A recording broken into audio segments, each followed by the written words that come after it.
नमस्कार, स्वागत है आप सबका हमारे खास कार्यक्रम तर्कश में। और आज हमारे साथ खास मेहमान हैं वृंदा करात जी, जो कोई सीपीआईएम के पोलित ब्यूरो सदस्य हैं। मैम, स्वागत है आपका।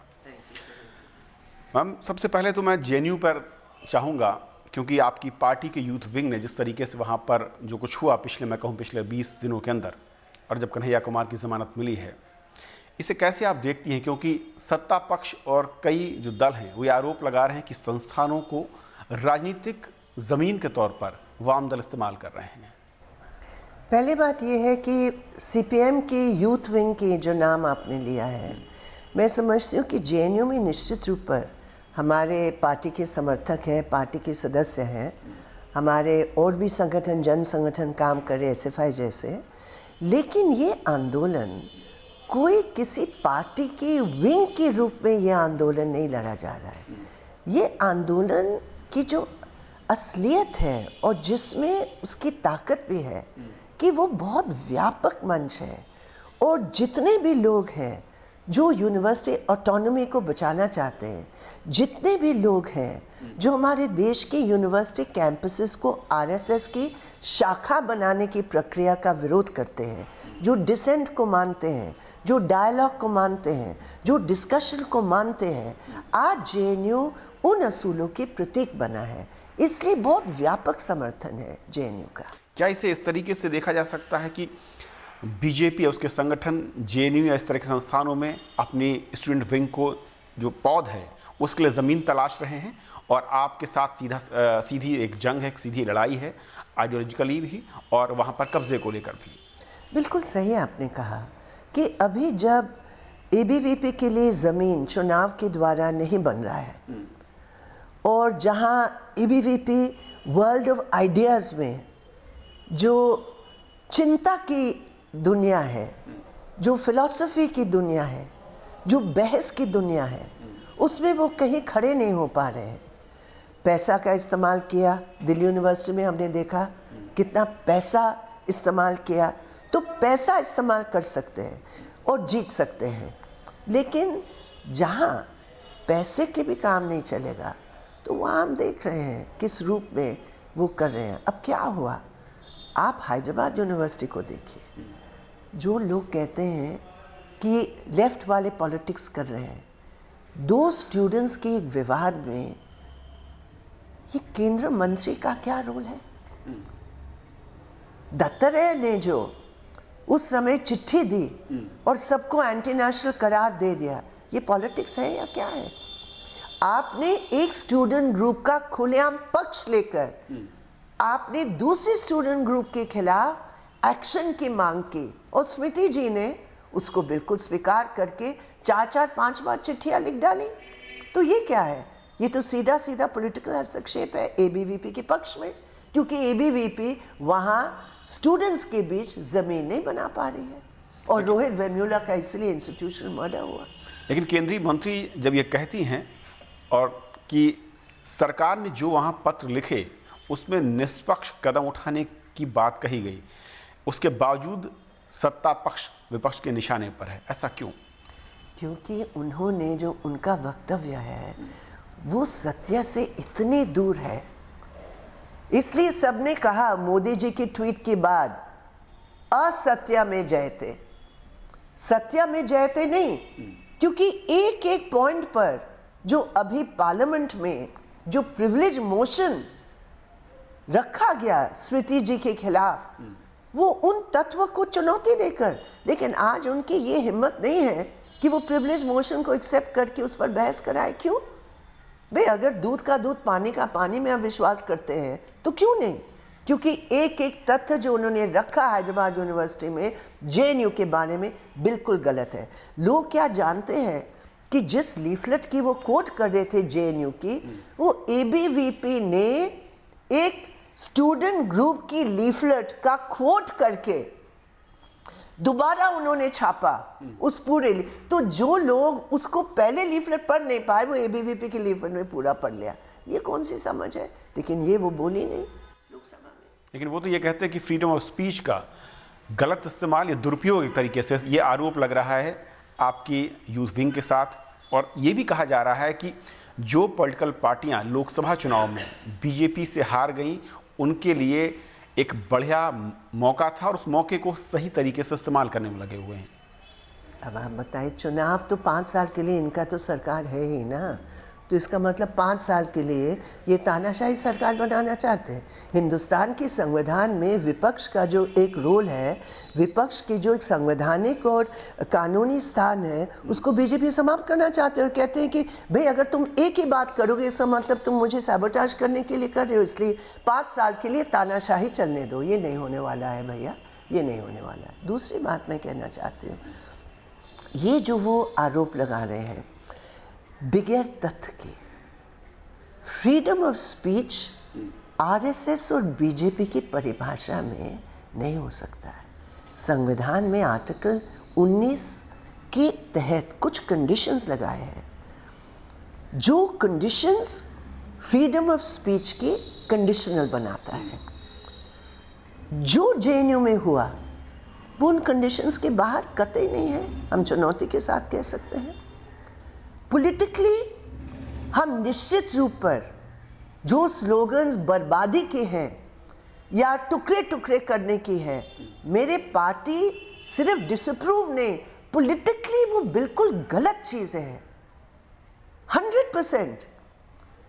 लेकिन एविडेंस क्या है आपके पास? आपने उन स्लोगन्स के आधार पर, जिसके ऊपर भी आपका एविडेंस नहीं है, आप आज तक आइडेंटिफाई नहीं कर पाए, आपने पूरे जेएनयू को, जेएनयू के प्रेसिडेंट को, जेएनयू के ऑफिस बेरर्स को, उमार और अनिर्बान को आपने आज बंद कर रखा था। आज भी उमार और अनिर्बान बंद है और उमार को जानबूझकर टारगेट किया जा रहा है और यहाँ तक कि ये कहा जा रहा है कि टेररिस्ट के साथ उनका कोई संपर्क है। ये क्या तरीका है?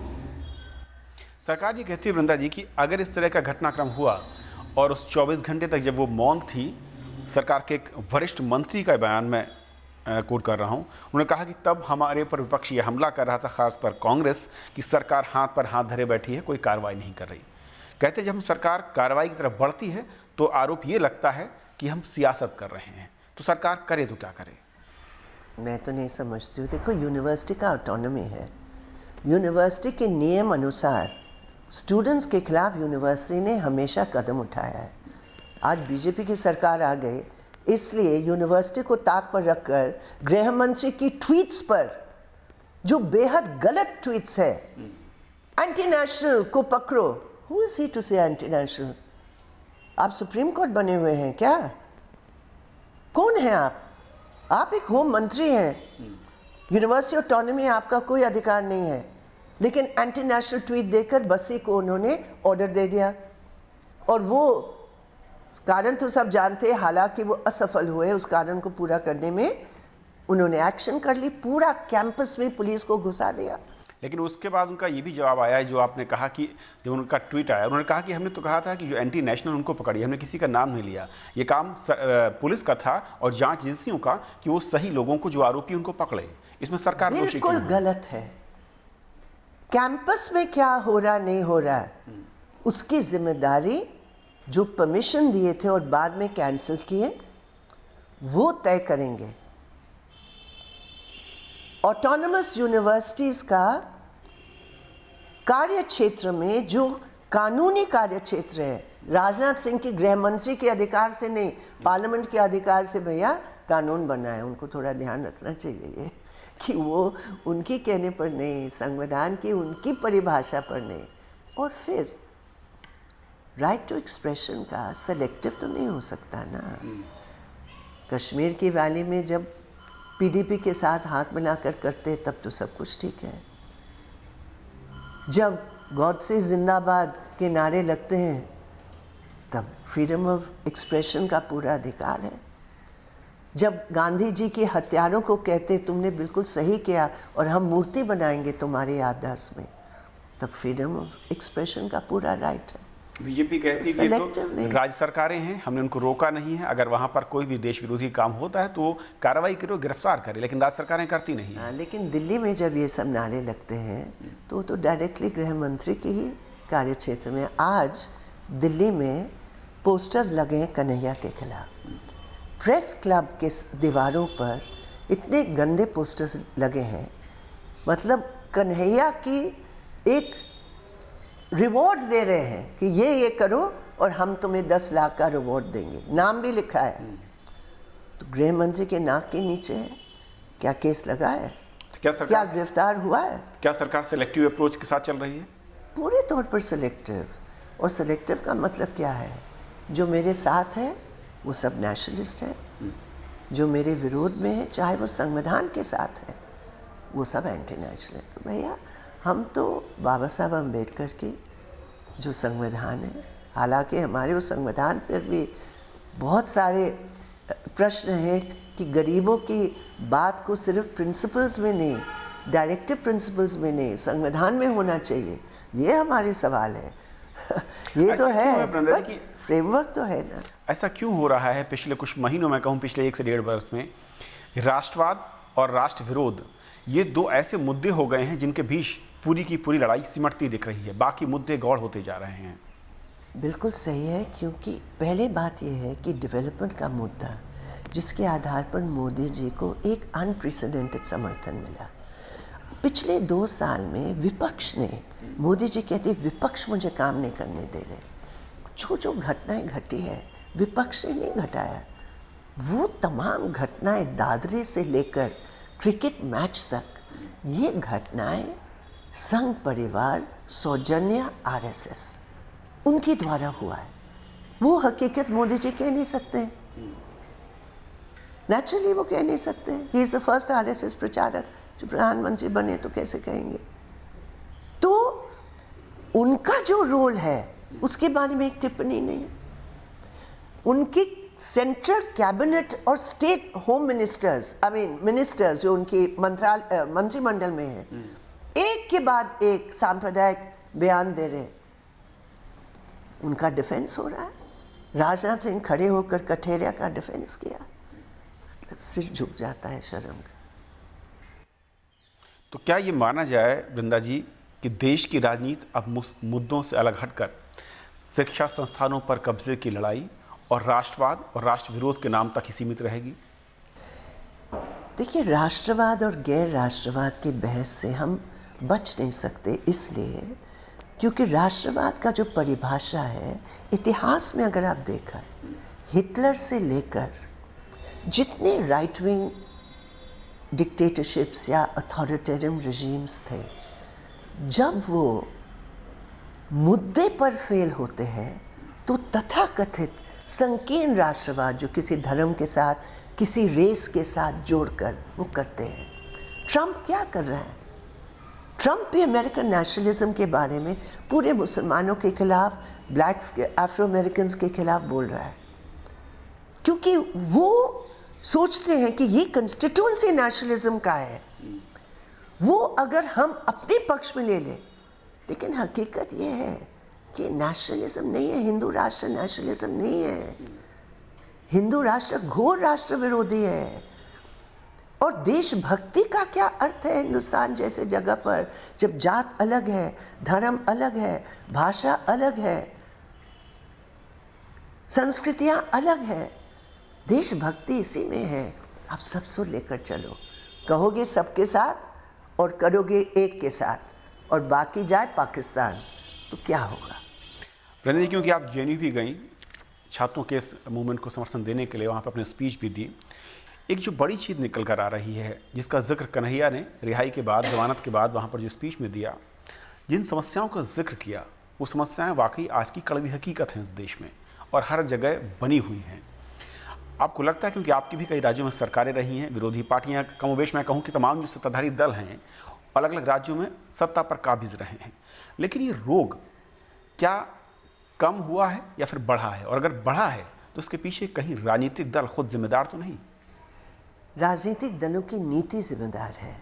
मैं ये कहती हूँ कि कन्हैया कुमार का जो स्पीच था वो इतना ब्रिलियंट स्पीच था।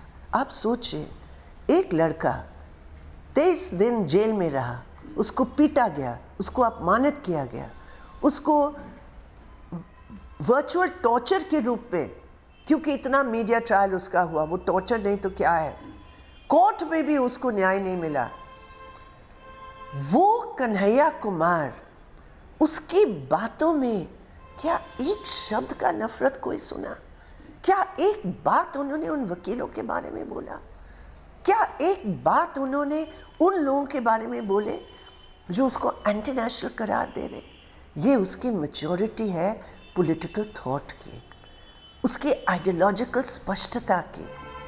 और आज जो वैकल्पिक नीतियों का सवाल है, हमारी पार्टी, लेफ्ट पार्टीज एक साथ मिलकर जहाँ जहाँ हम लोगों ने सरकारें चलाई हैं, निश्चित रूप पर इस सीमित ढांचे में जो एक प्रदेश सरकार के पास सीमित अधिकार है, उसमें आप देखिए हमारे कोई वैकल्पिक नीति रहे या नहीं रहे जिसके आधार पर वहाँ के गरीबों का फ़ायदा हुआ। आखिर लैंड रिफॉर्म का सबसे अच्छा रिकॉर्ड किसका है? उस समय लैंड रिफॉर्म की ज़रूरत थी। आज एग्रीकल्चर की दूसरी मांग है। बंगाल की मैं बात कर रही हूँ। उस समय डिसेंट्रलाइज्ड डेमोक्रेसी की बात थी, जो हमने पंचायत राज से पहला प्रदेश है जो हमने करवाया। आज केरल में केरला मॉडल क्या है? बगैर लेफ्ट का कोई केरला मॉडल हो सकता है क्या? तो इसलिए वैकल्पिक नीतियाँ हम कोशिश करते, उसमें हमारी कमज़ोरियाँ हैं। बहुत सारी बातों पर हम लोग जितना ध्यान देना चाहिए था नहीं दिया, लेकिन उससे सीख कर हमारा पॉइंट है वैकल्पिक नीति आर्थिक, सामाजिक, राजनीतिक, ये तीनों स्तर पर हम देने का प्रयास करते हैं। यहाँ पर रुकें एक छोटे से ब्रेक के लिए, और ब्रेक के बाद वृंदा करार जी से खास चर्चा जारी रहेगी।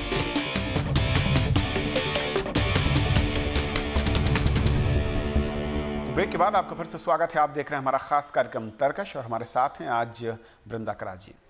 वृंदा जी कहते हैं कि जब बहुत अच्छा कोई भाषण दे, इसकी भाषण को लेकर चारों तरफ तारीफ हो, तो एक नया नेता उभरता दिखता है। क्या वाम दल अब इस नए खून के साथ ज़्यादा सुखद महसूस कर रहे हैं लड़ाई में, या फिर आपको लगता है कि कुछ और नए तरीके आप इस्तेमाल करेंगे? देखिए, Kanhaiya Kumar is the president, elected president JNU के। इलेक्टेड प्रेसिडेंट की उनकी कुछ जिम्मेदारियां हैं जो उन्होंने खुद स्पष्ट बताया। निश्चित रूप पर वो उनकी प्राथमिकता है और होना भी चाहिए। बाकी जहाँ तक लेफ्ट का सवाल है, जहाँ तक मेरी पार्टी का सवाल है, हम पूरे देश भर में जो हमारे यूथ लीडर्स हैं, लड़कों में और लड़कियों में, युवाओं में, युवतियों में, एक कॉन्शियस एफर्ट हो रहा है कि हम कैसे उनको प्रमोट करें, उनको और जिम्मेदारियां दें। और निश्चित रूप पर ये जो इलेक्शन की भी जो सूची आएगी, उसमें भी देखने को मिलेगा कि हम लोग कुछ यंगर पीपल को हम सामने लाने का प्रयास कर रहे हैं, लेकिन पार्टी में भी, संघर्षों में भी और संसदीय नीति में भी। संसदीय नीति में भी। लेकिन अगर मैं महिलाओं के लिहाज से देखूँ, जो आधी आबादी की बात होती है, नदी आप लंबे समय से लड़ाई लड़ रही हैं और देख भी रही हैं, क्या वजह ये आंकड़ा 10 से 15% से ऊपर नहीं बढ़ पाता? मैं अपनी पार्टी से शुरू करती हूँ। पहले हमारी पार्टी शुरू से ही महिला रिजर्वेशन बिल के पक्ष में है। क्यों? क्योंकि हकीकत ये है कि आज जातिगत या धर्म आधारित या संकीर्ण पॉलिटिक्स से ऊपर उठने का जो हमारा प्रयास हमेशा रहा है, वो आज की परिस्थिति में अगर संवैधानिक मैंडेट नहीं है, परिवर्तन की इच्छा होते हुए भी हम नहीं कर पाते। मान लीजिए एक MP 4 बार चुनाव जीता है। हमारे बहुत MPs हैं, 4 बार, 6 बार, 8 बार चुनाव जीते हैं। हम लोग एक सीमित संख्या में सीट लड़ते हैं।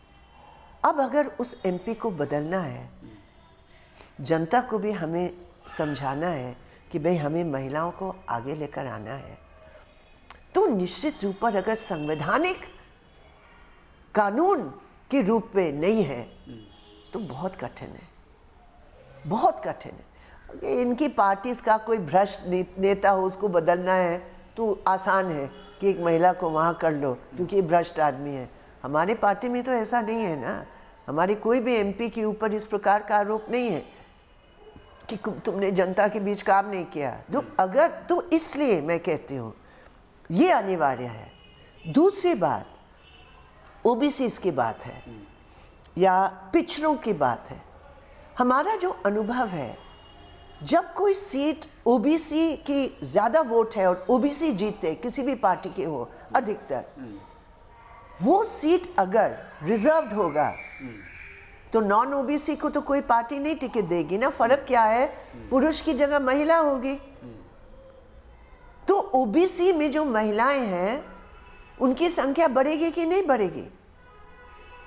तो मेरा पॉइंट है, सामाजिक और राजनीतिक न्याय के लिए अगर करना है तो आपको कानून लाना ही पड़ेगा। मेरा सवाल है, अगर आप मुझे 2 मिनट देखिए, राज्यसभा में हमने बिल पारित कर लिया, वो अभी भी जिंदा है वो बिल, क्योंकि राज्यसभा कभी परमानेंटली अजर्न नहीं होती, इसलिए वो जिंदा है। मोदी जी के पास पूरी बहुमत है, कांग्रेस का समर्थन होगा, लेफ्ट का समर्थन होगा, नेचुरली इसमें तो टेकन फॉर ग्रांटेड है।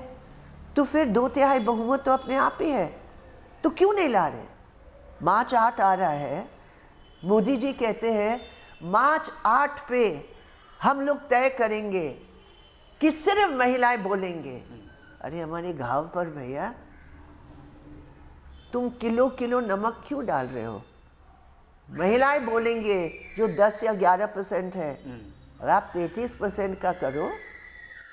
तो क्या राजनीतिक क्षेत्र में पुरुषों को आपको लगता है कि डर लगता है महिलाओं से, इसलिए भागीदारी में कमजोरी है, या फिर जो एक कहा जाता है जीत का पैमाना राजनीति में सबसे ऊपर रखा जाता है, उस जीत के पैमाने में महिलाएं अभी पुरुषों के बराबर नहीं आ पा रही? डरते तो नहीं हैं, लेकिन चाहते नहीं हैं, चाहते नहीं हैं, क्योंकि पावर कहाँ है? पावर नहीं छोड़ना चाहते। जब हम एम्पावरमेंट की बात करते हैं तो कोई ना कोई डिसएम्पावर तो होगा। अगर महिलाओं की एम्पावरमेंट होगी 33%, तो 180 सीट तो पुरुषों के हाथ से जाएगा ना। कौन चाहेगा वो? और वो भी रोटेशनल, वो नहीं चाहेंगे। वो कहते ठीक है पंचायत में कर लो। पंचायत में भी अभी बीजेपी ने इतना बड़ा हमला किया कि गरीब औरतें नहीं खड़े हो सकते। 50% का जो अधिकार है, गरीब औरतें नहीं है हरियाणा में, राजस्थान में, क्योंकि अनपढ़ है। उमा भारती जी, जिसकी मैं समझती हूँ बहुत काबिल उनकी आरएसएस की नीति को रखने के लिए है, 5वीं क्लास है, वो केंद्रीय मंत्री बन सकती है, लेकिन राजस्थान और हरियाणा में वो जिला परिषद की सीट नहीं लड़ सकती है। और वंदना जी, क्या ये भी सच है, क्योंकि कई जो जिला फिर ग्राम लेवल पे जो महिलाएं राजनीति में आती हैं वो कहती हैं कि हमारी कई महिला मुख्यमंत्री रही अलग अलग राज्यों में, बड़ी पार्टियों में बड़े पदों पर रहीं, लेकिन वही हमारी मदद को तैयार नहीं होती। क्या वाकई महिलाओं में, अलग अलग दलों की महिलाओं को अगर मैं बात करूं, क्या उसमें महिलाओं के अधिकारों को लेकर एकता नहीं नजर आती है, या फिर अपने आलाकमान या हाईकमान के आगे वो बेबस हैं? देखिए, एकता तो है, दिलों की एकता तो है। मैं आपको बताऊं, हमारे सामने तो कई इस प्रकार के वाक़ये हुए, और जब बिल पास हुआ तो बीजेपी, सीपीएम, सभी, कांग्रेस, सभी इतने खुश थे।